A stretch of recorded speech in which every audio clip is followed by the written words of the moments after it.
So sir, ito na po yung machine nyo, Sir Nico. Tatry muna natin yan siya, ihulog yung bills tsaka yung coins. Dito yung bills, coins, tsaka ito sa Pepetpis Wi-Fi po. So try natin mag-cash in.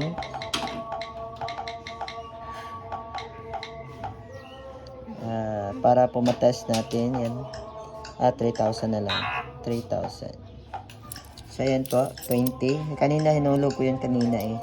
So ito 20. So please pay now. 20 na coin po yun. Pwede na po tayo old tsaka new. Tapos 20 na coin sa 5. Old. Old 1 piso. Old 10 pesos. Ayan, 68. Old 1 piso ulit. New 1 piso. New 5 pesos. New 10 pesos. Yung 85. Ayan. So, all new 1 piso. 86. So, 20 ulit na coin bago. So, magiging 106. So, ito naman po sa bills tayo. Ayan, 500. Hulog natin yung 500 pesos. Make sure po na default date as it says, do not call bills. So, hintayin lang po na mag-reading yung 500 kasi po, chine-check pa yan. Ayan. 600 na. So, hulog ulit ng 100. Make sure talaga hindi siya mag-fold tulad yan para hindi siya masyadong naka-ayos. So, ganyan. Ayusin lang po. So, 100. Magiging 706. So, 200. Tulad po niyan, processing payment please wait. Pag ihuhulog nyo siya na naka-processing please wait po, hindi siya tatanggapin kasi po nire-reading pa yung pera. Pero pag please pay now na, pwede na pong maghulog. Ayan, 1,000.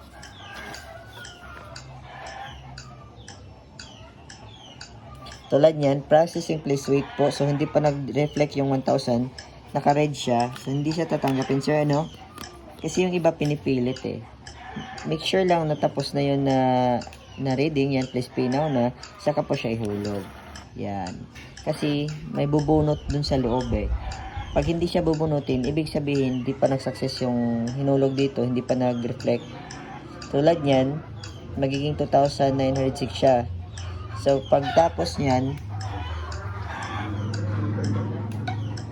hulugan ulit natin para maging 3,050 yung ano dyan, babayaran 50. So, magiging 3,006. Kulang pa yata ng ano.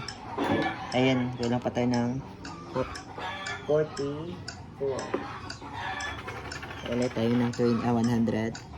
Ito po sir, hindi po ito magsa-successfully no? Kasi wala ka pa po yatang funds sa wallet. Tsaka hindi pa siya activated sir. Hindi ko siya ma-activate dito sa amin kasi mahina po yung signal ng Globe. Pero pagka once na po na nandyan sa inyo, i-exit ko na lang siya para po i-exit ko muna siya. 1, 2, na-press. Okay. So yan, nag-exit network na siya or exit queues mode. Dito po sir sa 3 na yan, 3 dot. Click nyo lang po yung activate apps. Kasi tingnan nyo sir, wala pong signal sa amin yung Globe. Yung smart meron kanina. Minsan smart naman yung wala, yung minsan naman Globe. So parang unstable siya dito sa amin. Kaya internet usually yung ginagamit sa amin.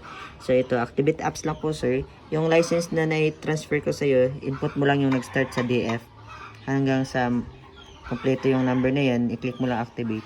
Pagkatapos mo maklik activate po, lalagay dyan na successfully activated na. So pagkatapos nyan, add wallet na po sir, good to go na siya. Yan lang po.